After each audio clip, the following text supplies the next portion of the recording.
if they're too selfish to help you with a move because it interferes with their golf game, how are they going to take time off to help you with a child or with something more important? So you really do, sadly, have to judge a relationship on its bad Worst days. You do. I mean, that's the test of a relationship.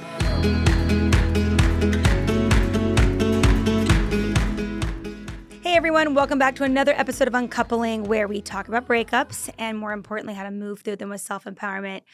I'm absolutely fangirling this week because she just got done hearing a mouthful from me of how big of a fan I am. But I am so honored that DrRamani Dr. Ramani is on the program today. Thank you so much. Thank you, for Holland. being You're here. too sweet. Thank you so much. I'm just excited because no one talks about this topic like you do. And she is a clinical psychologist in Los Angeles. She is the professor emerita. Am I pronouncing this Emerita. correct? Emerita of Psychology at California State University, Los Angeles. She's the CEO of Luna Foundation Training and Consulting, a company focusing on education of clinicians, businesses, and institutions on the impact of narcissistic personality styles. And she's an author of multiple books, but it's also including her upcoming title, It's Not You, Identifying and Healing from Narcissistic People. You can pre-order it now, but it's coming out in February 2024. And just a little side note, there will be an audiobook, which she is voicing, which I will be picking up as well. Thank you so much for coming on the program. Thank you. Can I first just start off, because there's hours of questions I could bombard you with, but today we'll focus on just the precipice of a breakup, going through the breakup, and then after a breakup, what can you do? But to get started, how did you know you wanted to specialize in this topic as a psychologist? Like anything, when I didn't set out to do this. Let me put it that way. It kind of happened to me. I started in my research when I was looking at people with these kinds of difficult personalities and how they impacted healthcare settings and how it affected their own healthcare. So that's how I got started. I had a private practice where many, many clients had these kinds of relationships. And I think what was interesting about it is when I trained to become a therapist, it was sort of pre-internet, right? So we didn't have cell phones and emails and all of that. It would really only be unless someone had a handwritten letter. But now so much communication is that way. You have these clients really bringing in the text exchanges, the voicemails, and you'd hear it. So people like, how do you know they were like that? I was like, listen, there's no way this person fabricated this, right? You could tell by how the sequence was. You really could read what was happening there. And then what happened was, as I was doing more and more research on this, and I dug deeper and deeper into the literature, theoretical literature, clinical literature, I'm like, everyone's writing about narcissism, but nobody's writing about what's happening to the people in these relationships. There was a smattering of books here and there, but it was never the primary focus. And I'm like, this is a disaster. How are we not talking about this? And it was interesting because a lot of people ask me, did you get into this because it happened to you? What's fascinating is it did happen to me, but those dots didn't get connected until probably decades into this process, which I found my own form of denial and not seeing it and trauma bonding and all of that. And it has happened to me. So it's not just academic to me. For me, it's very much, I could see it's happened to me in family relationships, intimate relationships, in friendships, in workplace relationships. And taken together, these relationships really changed the course of my life. When I look at some of the most pivotal moments in my life, it was changes I had to make to potentially either get out of a relationship or change a job because of one of these relationships or whatever it might have been. And it really impacted my identity. Mostly in negative ways, I have to be honest with you. And I saw what was happening, and I saw no one was writing about this, and I saw that the field of mental health was so concerned on like, well, the narcissistic person's going through something. I'm like, what? So then these people are sort of assigned to the role of punching bags in perpetuity? Exactly. I was like, no, I don't It doesn't lead to another diagnosis. This is the diagnosis. No. So that's how I got into it. And then when I saw how much this work could directly help clients in my practice, how it was helping people that I was teaching in large groups, and how therapists were really hungry for this knowledge. That's kind of how I ended up here. Yeah. Well, we're really grateful that you're filling the hole. Thank you. And especially, like you said, being able to see the evidence from your clients about the text messages, the voicemails, and that helps you identify the situation. Yeah. So to just clarify, there's a difference between you say there's a difference between narcissism as a description, not a diagnosis, and then there's a narcissistic personality disorder. Yeah. Will you briefly describe the difference for our listeners? Yeah, I mean, it's a technical difference, right? So when we talk about any personality disorder, it's whatever comprises that personality disorder, but really pervasive, really stable, really consistent, and a healthcare practitioner working with a person or evaluating the person sees it's shown up in a variety of situations, right? Mm-hmm. In our field, we cannot diagnose someone from a distance. So it's very likely that many of these clients I was working with, their spouses, partners, family members had NPD. I wouldn't know. They didn't come into the office. We all have personalities. Narcissistic personality is one of many personality styles. It's considered a more maladaptive personality style, but a style is not a disorder. And it is a lot of folks who have narcissistic personality styles either A, never get into a therapist's office so they don't get diagnosed and probably do have the personality disorder, or it's happening at sort of right under a threshold that we might think maybe this doesn't quite meet the threshold. But I think it's mostly that they're not getting evaluated. And people are getting so lost in the weeds of, does this person have NPD or not? I'm like, it doesn't matter. If you tell me the patterns that are happening here, they're not good for you. You don't even need to label them. You just have to focus on how these patterns are harming you. Which is a big topic we talk about in this this podcast. Is not about the person who's doing it. It's about the person receiving it. Yeah. And if you feel wronged and needed to get out of it. Briefly, would you discuss, because you can I definitely recommend our listeners to go to MedCircle, to go to DrRamani, your YouTube channel.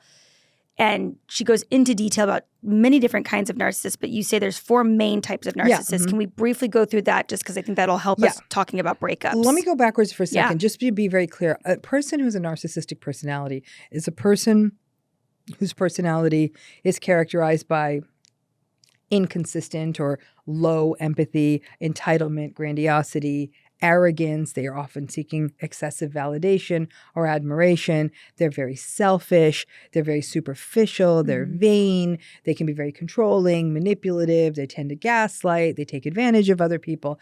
That's sort of in total what narcissism is, okay? Okay. So when we talk about these subtypes of narcissism, you got to remember one thing. Before I get even to the types, there's sort of a spectrum of narcissism. Okay. At the mild end, definitely not NPD, but it would be more of a person who is very selfish, very almost emotionally stunted, very vain. Look at me. I'm so great. I'm so cool. They're immature. They're not present with other people. They are takers, definitely not givers. There's a shallow, vapid quality that they might grow out of if that's a teenager. There's adults like this. Right. We're talking adulthood. They're adults like this. And they're almost harmless. They're annoying. And I know you couldn't have a deep, sustained, meaningful, intimate relationship with them. They probably wouldn't be the healthiest parents. So they're not, you know what I'm saying? They can't go deep. There's a real immaturity to them. Harmful? No. Okay. At the far end of the spectrum, you have one of the types I'm going to talk about, the more severe malignant narcissists. These are folks who are more coercive, manipulative, exploitative. There is a callousness to them. You sometimes even feel a sense of menace or danger. But in the middle is where what most of us are dealing with. Okay. Moderate narcissistic folks who they run hot and cold. Their days they might seem lovely, but the days they're mean. And people will always say, like, how do I get back to the good day? There's nothing you can do. You're almost tolerating this roller coaster. But the problem is it's not a mild roller coaster. It's days of being criticized, gaslighted, manipulated, devalued, and then a day that's going well for the moderate narcissist. You would think they hung the moon, and they'll think you hung the moon, and lots of idealization, and then bam, you're right back down to it. So understanding that there's a spectrum is why the person who's dealing with a mild sort of Instagram-y narcissist is having a very different experience than someone who's dealing with a really severe malignant narcissist. When we talk about these subtypes, the first one we typically think of is the grandiose narcissistic person. This is sort of your stereotypical textbook narcissistic person. Attention-seeking, flamboyant, grandiose. I'm so great. They're bragging. They're arrogant. It's what we traditionally think of, right? Much easier to spot. The second type of narcissistic person is the vulnerable narcissist. This one is a little bit more difficult to spot. It's more resentful, sullen, angry, brooding, aggrieved. They're constantly the victim. The world's out to get them. The world's out to get them. Yeah. They can seem somewhat socially anxious, where the grandiose narcissists are super extroverted. Let's all go party. The vulnerable narcissists at times can seem more turned inwards, shy, socially awkward, even introverted. Right. So we look at them and we don't think narcissist. In fact, we kind of sad, but their entitlement is more of a, I never succeeded because I never got a fair break. Mm-hmm. No one ever, there were no easy chances for everyone else got ahead because they had whatever they had, right? Everyone else was lucky. Then there are the malignant narcissists. The malignant narcissists are those most severe narcissistic folks. Awful. In fact, very close to what we'd consider psychopathy. Callous, calculating, cold, malevolent, manipulative. Again, they'll isolate a partner. They will put them potentially in a position of risk. They will frequently take advantage of them. Mm-hmm. These are relationships that can get very dangerous. People will sometimes feel like if I leave this relationship, there could be even more danger that comes. Right. And then there are communal narcissistic people. Communal narcissistic people get that necessary validation that all narcissistic folks need by sort of portraying themselves or acting in the world as though they're humanitarians or rescuers or grand, charitable, they do the charitable do-gooders. Yeah. And one would say, well, how's that narcissistic? Because they're doing those things solely for validation. Mm-hmm. So they're the kind of folks who will seem like a pillar of the community, this great sort of ambassador for a cause. But behind closed doors, they're wretched people. They're mean. They'll often mistreat volunteers or lower-level staff or their own families. Mm. But to the world, they seem like the most humanitarian person in the world. And so and communal narcissistic people can also be cult leaders, people who put messages out there into the world where I know the answer. I'm going to help you all. I'm going to save you all. And people go to them for wisdom or knowledge or enlightenment.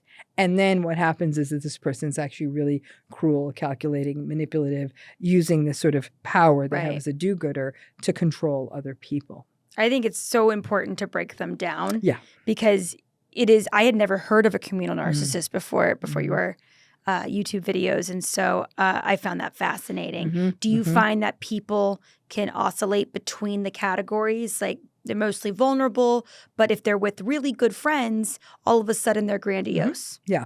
So I think that people can be combinations of the types. Now, all grandiose narcissistic folks, if stuff really goes wrong for them, you're almost going to see it like it tips for them. And they start looking more vulnerable, more victimized, more aggrieved, more sullen, more resentful.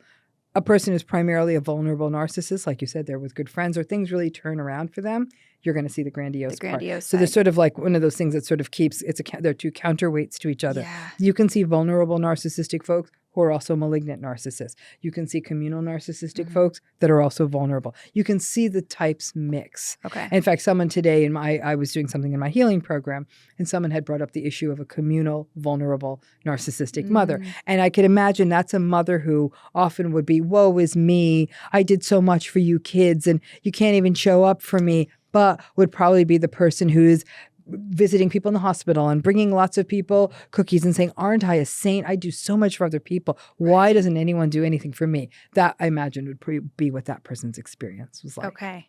Yeah. So how would you then define a narcissistic relationship and that precipice of feeling there's something's not right in the relationship when one partner's feeling, is this person just not right for me, or am I in a narcissistic relationship? Correct. So listen, the sense that someone's not right for you could be that you don't have similar interests, you don't have similar rhythms, you want different things, you're on different timetables, you're not sexually compatible. All those things could be a thing.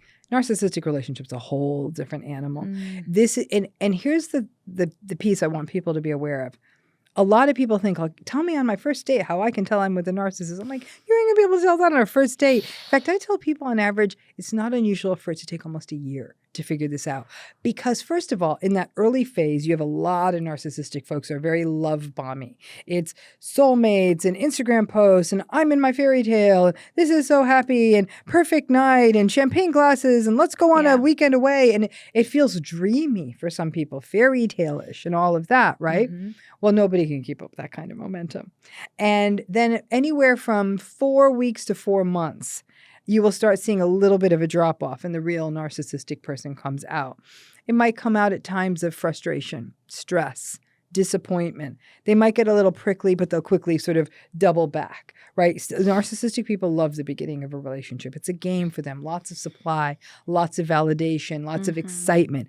Narcissistic people are very naturally novelty and excitement seeking. They like those dopaminergic, like woohoo, like they like that high. Lots of compliment giving. Lots of compliments. Oh, you're the best. How did I ever get so lucky to get such a boyfriend? They eat that stuff up. But the little things will be happening. There might be a gaslight here or there. And then with time, there's going to be more of those. About a year in is when people often have enough puzzle pieces where they're like, there's something not right here. But the problem is a year in, you're in. Some folks are already engaged. Some people have moved in. Some people are pregnant. Some people have gotten married. Other people feel like I've just wasted a year of my life. I'm getting older, whatever it may be. A year ain't no short period of time. Let me tell you that now. And so, but it takes a minute because narcissism, like all personality styles, is a pattern. One time being selfish, one time yelling at a waiter doesn't make someone narcissistic. It's multiple. You need lots of data points, and you can only get that with time. And so it takes a minute to see it. And I think that that's where it gets, a narcissistic relationship is one characterized by all the pattern, manipulation, gaslighting, invalidation, taking advantage, betrayal, all of that. But another key element of the narcissistic relationship is a lot of upping and downing. You will often vacillate between periods of idealization and invalidation. Idealization, invalidation, breakup, makeup. And there's often a cycle. Love bomb is followed by devalue. Devalue is typically followed by discard. And then if the relationship breaks up for a minute, lots of hoovering in all, not all cases though. I'm going to win them back. I'm going to get you back to get back together. So it's highs, lows, breakup, makeup, volatility. And there is a, that can draw some people in, right? Because people are trying to hold on to those good days. The good days are good. The narcissistic people are charming. Maybe even better than your other relationships where they were medium good days. Well, these are people who are charming, charismatic, confident, attractive. They come up with interesting things to do. They're really good at data mining other people. They pay attention. They know what matters to them. For all of their lack of empathy, they actually have a real canny ability to read other people. So they know what's important. So when they need to turn the ship around, they know exactly what to dangle. It can feel like they're empathizing or that, they know so much about me, but they're really data mining. It's not empathy. Right. Yeah, there's a big difference. And that's it. But people also get stuck in that cycle of, there's a thing called trauma bonding, and trauma bonding is when we equate love with the high and low, with the inconsistency, with the good days and the bad days. And you get stuck in that cycle because just as a person says, okay, this is ridiculous. This person has betrayed me again. This is unhealthy. And then bam, some good days show up. And for the narcissistic person, whatever the good day looks like, for some narcissistic folks, the good day is them bringing expensive gifts. It could be them planning an elaborate picnic. It could be them cleaning up the house, taking you away on a weekend, whatever it may be. Picking up the check for your whole family at dinner, taking everyone on a family vacation. Whatever it is, the problem is that the narcissistic person views those good deeds as erasers. Right. So all that other bad stuff, you never get to have a conversation about that. And they'll often say, I'm sorry, why are we bringing this up? Like, look at what a great person I am. They don't want to talk about the problem that was there to then avoid that in the future. And it brings up a lot of shame for them to bring that up, so they don't. And so then you're left in this situation where you feel silenced when you're trying to address these patterns. And now, but this is in the middle of them paying $1,000 for everyone you know to have dinner. And so a lot of people will gaslight themselves and say, maybe I'm being a jerk. Like, this person has taken everyone to this great restaurant and they're being so nice to everyone. Like, maybe I'm the problem. And then people get into that cycle of blaming themselves, doubting themselves, thinking they're the problem. That's why the book's called It's Not You. These are the cycles people get caught into. Could it even be not even a grandiose act, but it could be just what seems to be a very sincere moment of emotional intimacy, of just connecting with them and going to a sweet dinner and holding their hand and just they appear to feel very close to the other person. And you'll go, oh, they really do love me. And so that could include that as well. Absolutely. Yeah. Absolutely. Okay. So when you feel like Dr. Ramani's talking about, in that you're feeling the gaslighting, you're feeling the betrayal, you're feeling the really highs and really real lows that you have maybe not experienced those kinds of highs. They're so good. They almost feel too good mixed with those lows. Yeah. Your community is also, concerned for you.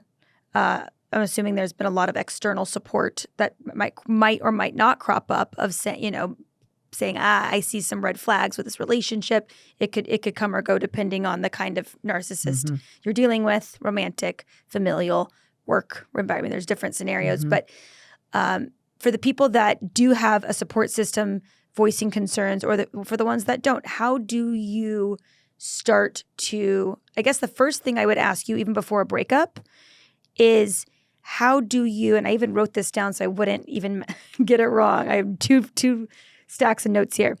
How do you process the love that you feel is real when it potentially isn't real as a result of dating a narcissist? How do you start to detach from those really strong feelings of love to a person that you might fear has narcissistic tendencies? You're saying that you have love for them. You have love for them, but you have a feeling, there's intuition in a lot of people's bodies. If they're not too far in, they don't have children, they're not married. How do they start to process before they could even start a breakup? They go, oh, but I love them so much. How do they process, is that love real? How to move forward while still potentially loving them? How to stop loving them, unconditioning themselves from that love? What is that pre-process, that pre-step before the breakup begins? Right. So number one thing I would tell people who say, I was this even love that I felt? It was. You loved this person because you love them. At least you got to know what they showed you. You had an experience, and to you it was real. I think it's very important that a person says, well, maybe I didn't love them. You did love them. That's the problem. Okay. Right.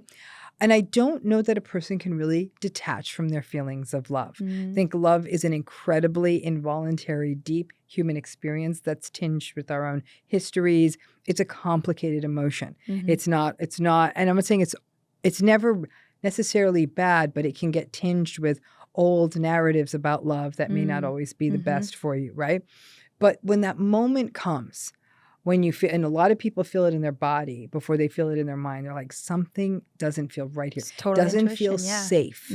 And they will start testing the waters. People will start sort of doing the mental experiments in their mind, like, well, let me try this, let me try that. And a lot of people will do that. They'll say, let me try this to see what that does, if that'll work. Because the key element to remember about the narcissistic relationship, it's not as simple as to say, there's something afoot here. This doesn't feel right. It doesn't feel safe. It's emotionally abusive. It's invalidating. I don't feel seen. I don't feel heard.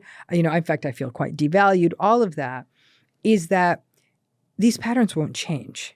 And I think one thing that a lot of people will do because they love someone is say, well, let me just try to show up better. Let me hear about their day. Let me do this. Let me clean do up that. Their side of the street, so to speak. And there's nothing to be cleaned up. Right. So people are trying, it becomes an experiment. I'm going to try this and see what happens. I'm going to try this. And nothing's really changing because it really can't change. Okay.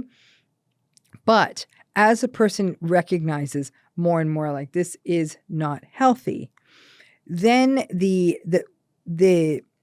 and they keep testing it. Like, okay, I'm trying this and it's not, I'm trying this and it's not okay. It still can take a minute for that sort of penny drop moment, that proverbial rock bottom as it was when you're thinking, this is not working. This does not feel okay. And this is where things get a little bit treacherous because a person is thinking like, I'm not looking forward to seeing them anymore. I always tell people like, how much are you sort of eggshell walking as you compose a text? Are you being careful in every word you choose? I'm not saying people should be firing off mindless text, but if you're like, no, I have to say it that way because if I say it that way, then or even if you're brainstorming before a text of how do I approach a topic and you're going from different angles or they're in the back of your mind thinking, how do I work each part of my life? Yeah. And they're the first person that you fear is going to be a blockade in something you want to do. All of those things. So you have to really, really lean into that. And then people might say, okay, this is not working for me. And now once people sort of start that process of, I don't think this is working for me, breaking up from a narcissistic person is not for the faint of heart. No. Because if you're the one doing the breaking up, they're going to experience it as an ego injury, as an abandonment, and as a rejection. And people who are narcissistic experience something called rejection sensitivity. There's no.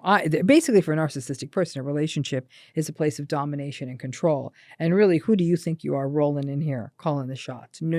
And they believe it. I don't even know if it's conscious in all of these people. Believe it. Truly believe it. So when you try to break up with them, you may get any number of reactions ranging from, oh, really? It's going to be like this?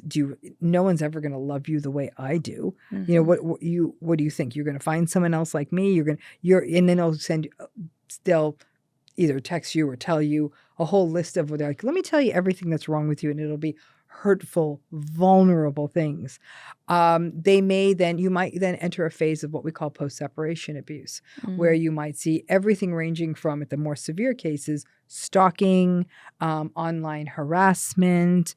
To the very person who said all these things are wrong with you, they're also trying to get you back. They're trying to get you back. Exactly.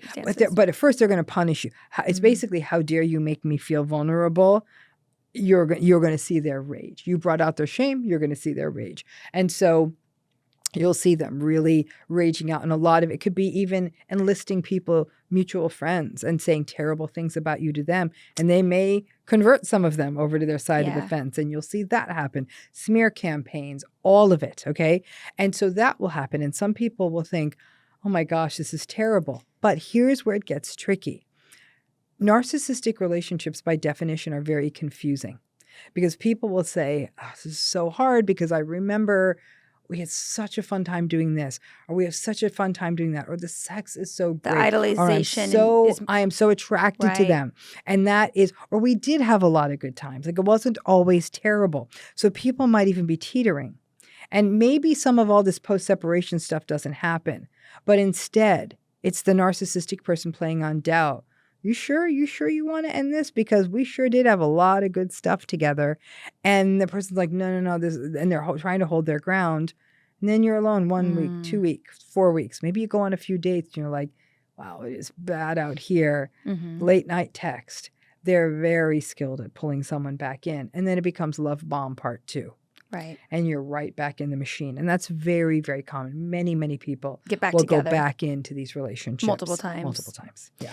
I think one thing you said to me on one of your YouTube videos that really resonated with me was when you are dating a narcissist, and you said it, you touched on it earlier in this podcast, was you get to be a part of their narcissistic euphoric feeling. Like, I think I'm so great. Look at this dopamine I can blast out of my body. And you get the receiving end of that dopamine, where it's us together against the world.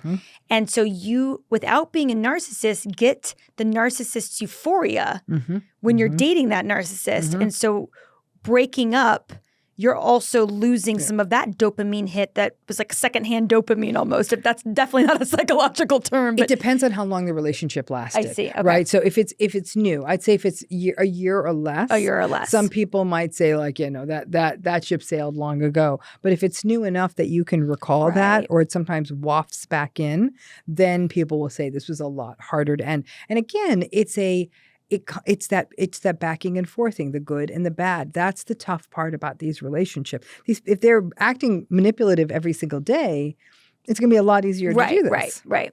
Do you have any advice for people that are living in that murky gray area, that back and forth? Because I think a lot of listeners that reach out to resources like your podcast, like your YouTube, like your books. I mean, this is a great resource as well, of saying, how do I stick to my ground? Yeah.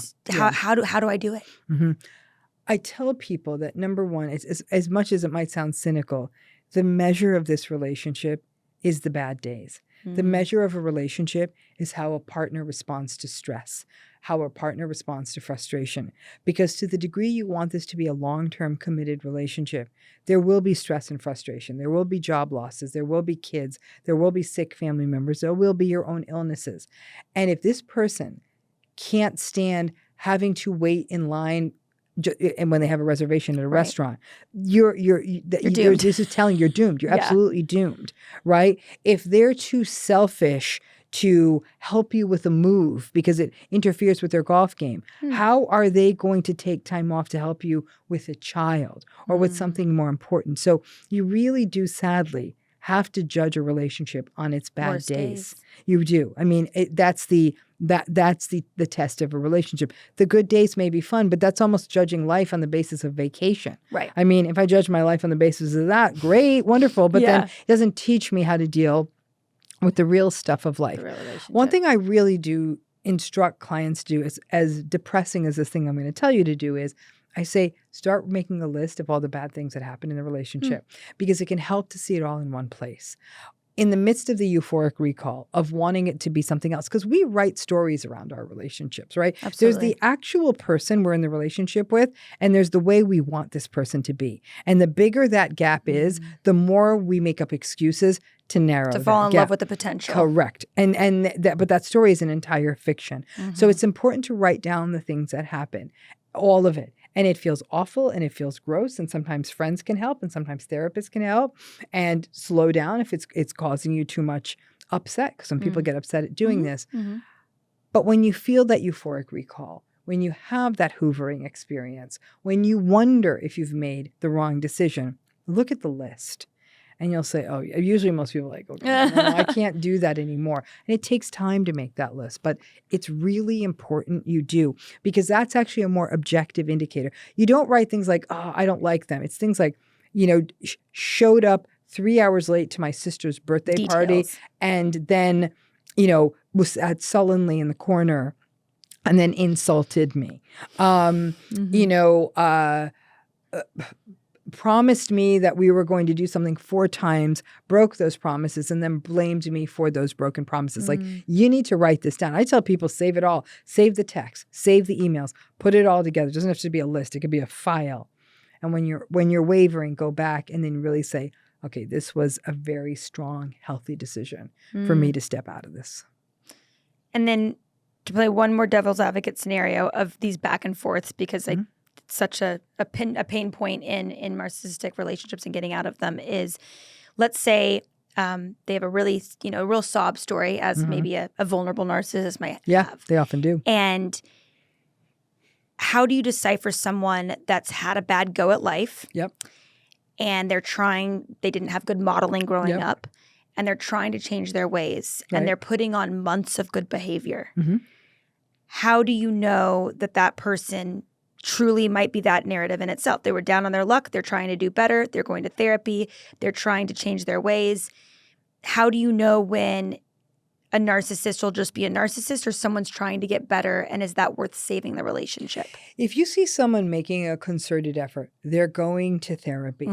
They are catching themselves. Listen, none of us are perfect. None of us. Not a narcissistic person, not me, not you, nobody. We all make mistakes in relationships. The measure of a relationship is not being mistake-free. It's about making amends and making recognition and taking responsibility when we mess up and say, this was not okay, what I just said. I'm sorry you feel that way. You don't say that. You say, I am so sorry. I hurt you and I'm sorry. And then you put that out there and you have faith that person might accept that. They may not. All we can do is do that. So you're looking for appropriate apologies, no more blame shifting, taking of responsibility, taking accountability, commitment to therapy. Listen, if you got someone doing all that, they may not actually have a narcissistic personality, right? They may have complex trauma. They may have post-traumatic stress. They may have been struggling with depression. There may have been something underlying. They may have an anxiety disorder. And so then they put themselves in therapy and actually got the support and help they needed. You're not going to tend to see that as much with as a person who's narcissistic. Right. Yeah. Or someone that'll go to maybe something to prove a point to the partner. Correct. And then they drop out. That's not including. That's not going to therapy. No. Yeah, future faking. Yeah, right. No. Right. And then how often do you find that narcissists will be on good behavior before another episode strikes? A lot. I mean, I think 3-4 that's months, the shape-shifting. Or is it could be, I think, probably 4-6 weeks is probably more normal. 3-4 months is a longer kind of run. episode. Mm-hmm. And something I tell folks is that most people stay in narcissistic relationships too long because they don't want to have to live with the regret of, did I leave too soon? And I'm like, if that's what works for you, that's fine. Right. You now know for sure that what you did was it's firmed up with dating and you're still on the fence, right? But I do think that most people stay too long and some people go back. And I would say too long isn't fair. It's almost as though you knew this wasn't going to be healthy. There's something I write about in this book. I call it going into the tiger's cage, right? And clients might say, I don't know. It's not, listen, I don't have a crystal ball, but I also know that experience is the harshest but the best teacher of all. And I say, if you're really on the fence, you really want to go in there and have this conversation, have it. I'm like, but I know we're not supposed to engage. And I said, but you're making yourself absolutely driving yourself mad. Right. I call it going into the tiger's cage. Is imagine you're looking in a cage. There's a feline animal on the other side. I happen to be a cat person. And you're like, is that a cat or is that a tiger? I guess I said, you're not going to know unless you pet it. Going in the tiger's cage means if you're wrong and this person's not narcissistic, you walk in that cage and you're just cuddling a pretty kitty. And you were just a little wrong, just like your cat might scratch you. But if they are a narcissistic person, they're going to tear you apart. And you're going to have to maybe sometimes go back in there, communicate, do the thing, say the say, tolerate the 3 months and see how it turns out. Sometimes we need more data points to be sure. And there's nothing wrong with that. Everyone has their own path. Right? There's no shame. There's no judgment. It absolutely makes sense. And my last question, focusing on the breakup side of things versus the post-breakup side of things of a 12-month detox, is how do you decipher when, and you touched on this a little bit just now, but how do you decipher when to stay in a narcissistic relationship? Like you say in your other podcasts of sometimes people can't leave and they have to stay. So here's your guideline for staying. How do you decipher what constitutes staying or not staying from a professional's point of view? So it's a very personal decision. Yeah, it's case by case. It's always going to be, and it is not something I don't think. I mean, let's take physical violence out of the scenario, right? Yes. But this has to be the client's call, right? This has to be a person's call. Okay. They have to be able to take responsibility for that, and that whatever path they choose, they're going to learn from it. And so some people stay for practical reasons, for cultural reasons, because they love the person, because they have hope it'll still change, which means they haven't radically accepted that it won't, right? And that's going to run its course. They're going to see that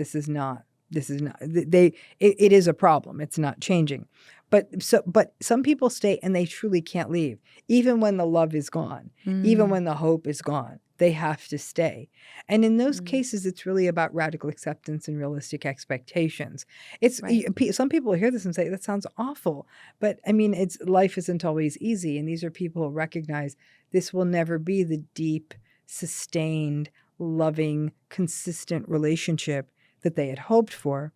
But rather, it's a little bit hollow and it's superficial and it's shallow. And yet they'll build out friendships, other parts of their lives that are meaningful and purposeful. But staying in it and waiting for it to change, that's the ultimate in futility. Right. That's the staying side. For people who decide to go, it's still not a picnic. It's not like, woohoo, I left my narcissistic relationship. Everything's great. People get caught up in the currents of euphoric recall, of regret, of confusion, of fear of being alone, has life passed me by, of, gosh, now they're dating someone new and they look like they're having a good time. Maybe it was me. Maybe it was my me. Fault. They've already, they're living their best life. And so that new person's getting a better version of them. No, they're not. The old version's always going to come back. And so, or the original version. Yeah. And so people who decide to go, and then on top of that, there might be the post-separation abuse and all of that.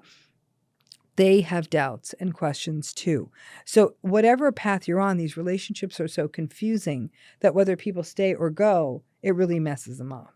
we're going to talk about the 12-month detox and what that is about. What is a 12-month detox? People don't like the 12-month detox. And what's really where I tell people, if you were in a narcissistic, invalidating, gaslighting, manipulative, call it what you will, relationship, and it lasted a year or longer, you need to take a year off from dating and relationship. A year or longer, you need to take a year off. And it's usually the medicine you don't want to take, but it's going to make you better. And people will say, what?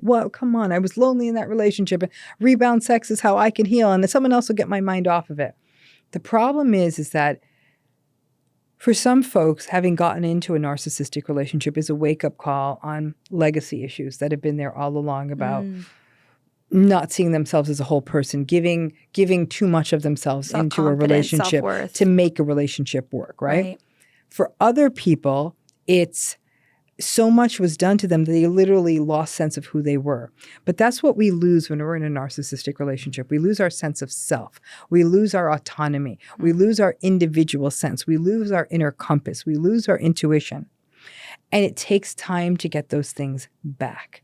You're not going to do that in a week or 2 weeks or 3 weeks. And the problem is, if somebody quickly gets into a new relationship, then what happens is that they're already now going to find themselves, if they don't wait that year, already giving in and catering to what the new person wants, just as they were sort of perhaps silencing their own needs and wants and interests in the narcissistic relationship.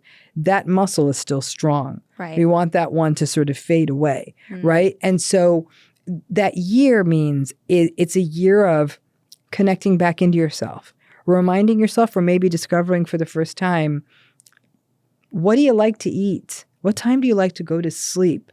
What temperature do you want the house to be at? Date yourself. Yeah, but it's even beyond a date yourself. It's a know yourself. It's excavate yourself. What do you stand for? Who are you? What are you about? What do you really want life to look like? Because a narcissistic person is so larger than life and feels almost like the answer to all of our problems, that we shape ourselves to them. And the thing is, you're on a different, you and a narcissist are entirely different agendas. People with narcissistic personalities view relationships as a place that they want power, control, and dominance. You might want closeness and intimacy and connection. You're playing two different games. Which can feel like the same game sometimes. Well, because because they're going to do what they need to keep you in that position, right? And so it comes down to knowing who you are, so that when those things are happening to you, when somebody's trying to make you not be you, at least you know who you is. You're like, no, that's actually not what I like to do, and might even learn to exert yourself. It's a year of anniversary dates, birthdays and holidays that you are now being made to celebrate on your own. There will be moments you're screaming into your pillow and thinking, oh, I don't want to be alone. I don't want to be alone. You will get to the end of that year. And invariably at the end of that year, what I see is people are like, I needed that. Wow. I am much more clear on who I am and what I'm about. And yes, there were points that I was lonely, but I came to the other side and I didn't succumb to the narcissistic person. And some people will look back and say, I can't believe the nonsense I put up with in that relationship. But if you start dating someone new, you don't do the postmortem. You don't grieve that properly. You don't let it go. Now, if it's less, let's say you were in a narcissistic relationship or an emotionally abusive, gaslighting, negating relationship, and it was 7 months, 8 months, I'll give you a 7 or as long as the relationship was at that point, right? Makes sense? 7 months, 8 months, however, 5 months, 6 months, however long the relationship was. Yeah. Right. I think especially if you're saying screaming into the pillow moment and I don't want to be alone, it's really hard to look in the mirror and say that sentence that's coming out of me that I have the urge to even say is all the more reason if you have enough wherewithal and gumption about yourself at that point to say that's why I need this. That's exactly right. Yeah. You have got to get back into your whole self. And for many people, they didn't even get to do that out of childhood. So even into adulthood, they really define themselves by their primary relationships. Yeah, I think, I'm sure you see this a lot in your practice, that it's most likely people feeling that they wasted time and they have to catch up because the longer you're in a relationship or the more years you're in a happy relationship, the happier life's going to be. And that's not directly proportional to happiness or fulfillment. Being in a happy relationship is great for you. It's great for your health, and it could make you happier.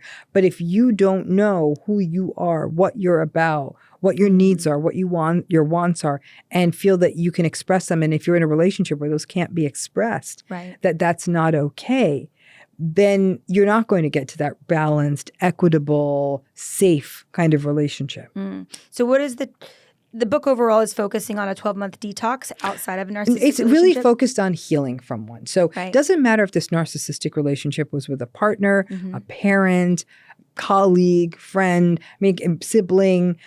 People have all kinds of narcissistic relationships. I have to say, even in my healing program, think about 78 to 80% of them are working on an romantic relationship. So that seems to be the one that probably does the most harm to people. But it's about all of it. It's about the importance of radical acceptance and the unchangingness of it. Not just how their behavior and they aren't going to change, but that this is going to hurt for a long time. There's no magic pill. There's no magic wand that makes it all go away.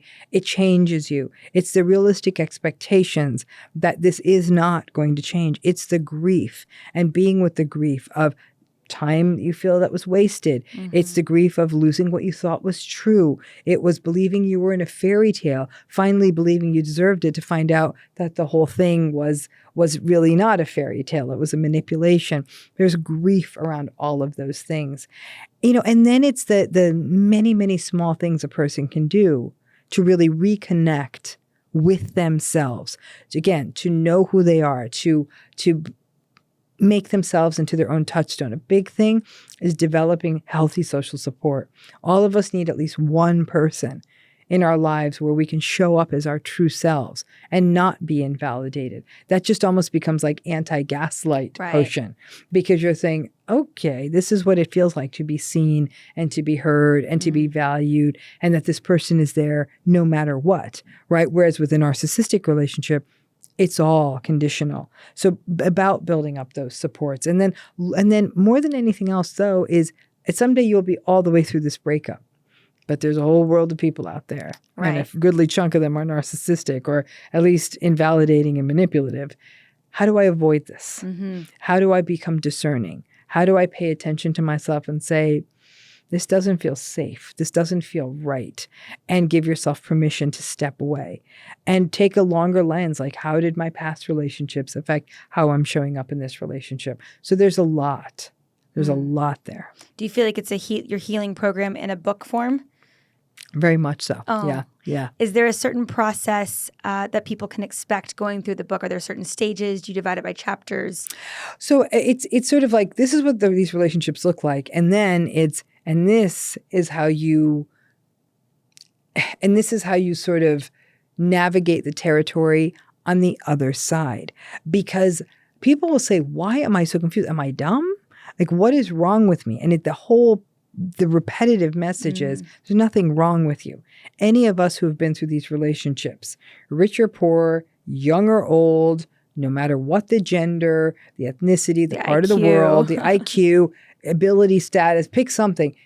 We kind of all have the same experience, because we're going in with a different playbook than them.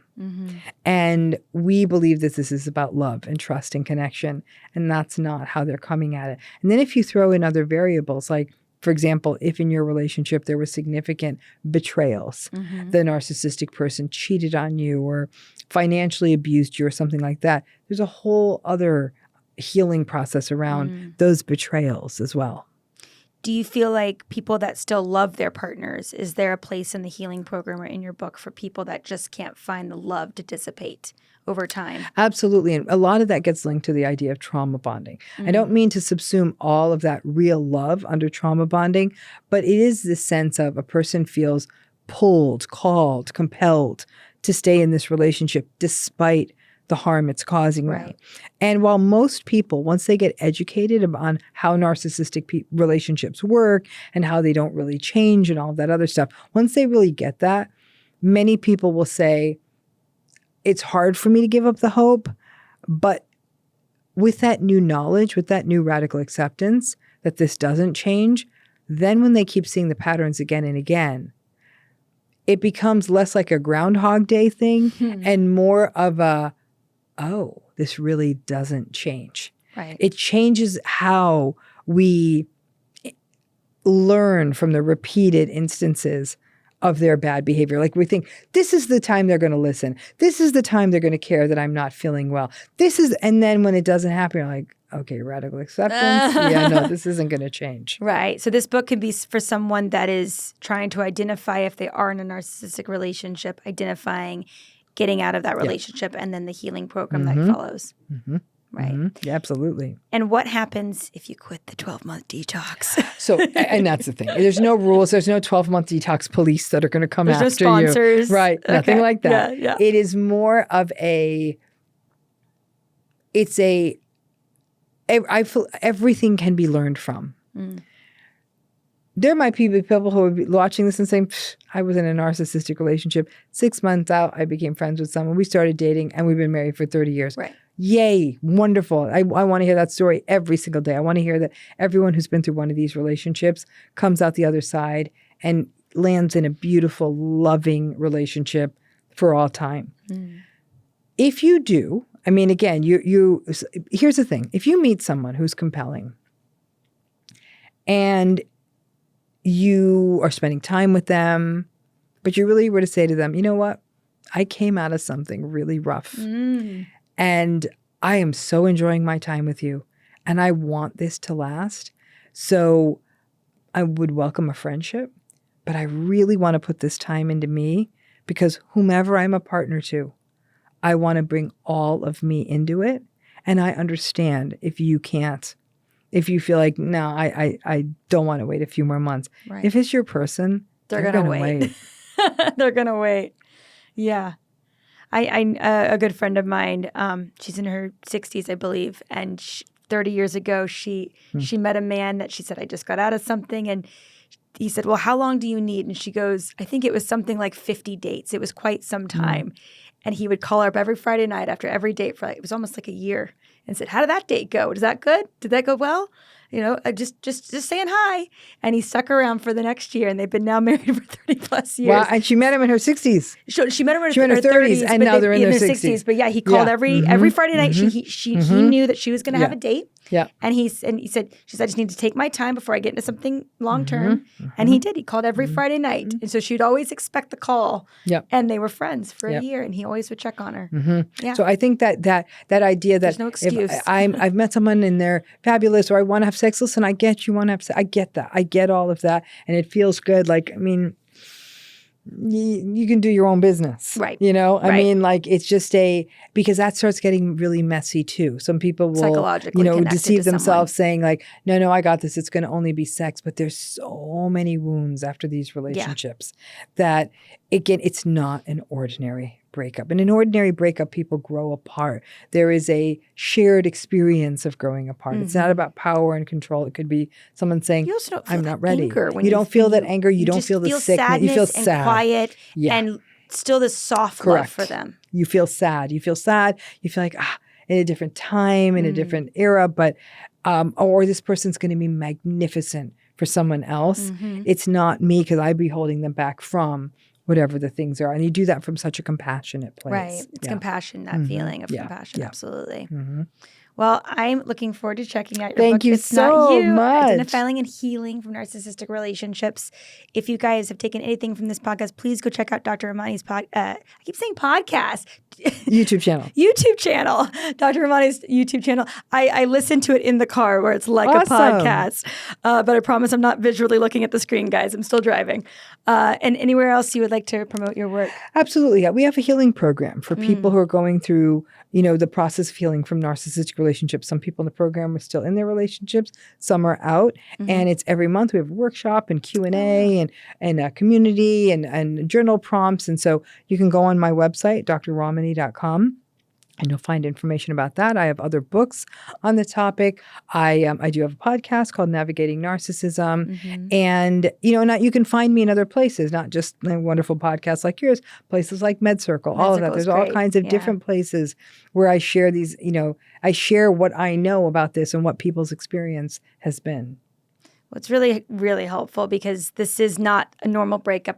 Can't reiterate that more. No, And it's really not. I really feel like, especially when you say about the sex thing of, I think the biggest, hardest lesson from a layman's term of approaching a breakup with a narcissist is the amount of self-inventory you have to take and the amount of self-awareness and honesty of knowing sex is too much of an entanglement to get involved with. People don't want to.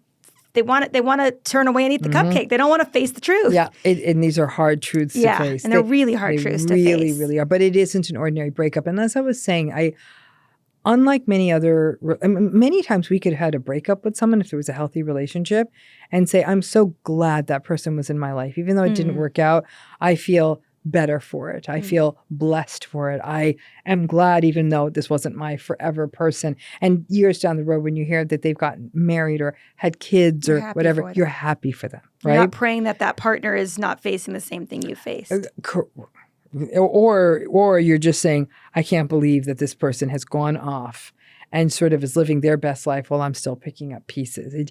It feels incredibly unjust. There's because remember, the narcissistic person shifts blame. They don't take responsibility. They aren't accountable. So there's not even that moment, like there could be in a healthy breakup where a person would say, you know what?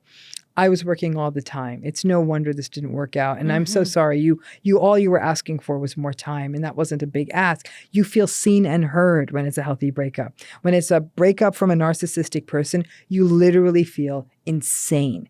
And that feeling insane is a terrible thing to do to another person. It really, really is. And many people will say that hurt followed me around for years. I didn't trust for a long time. I didn't trust myself. I didn't trust other people. I didn't trust the emotion of love anymore. I mean, a lot gets lost, and that makes me angry. And I see amazing people curtail their potential because they're in these relationships, because they're told that they're less than or ridiculous or their dreams are foolish. It's not okay. And even when the relationship ends, people have internalized those voices. Right. It's not a normal breakup. It's not a normal breakup. And that's why I'm so happy you're here to talk about that. You have a book coming out. I do. It's called It's Not You, and Healing and Identifying Narcissistic Relationships. Would you just touch on it? Give me the log line. These relationships will change you, but they won't break you. These relationships will change you, but they won't break you.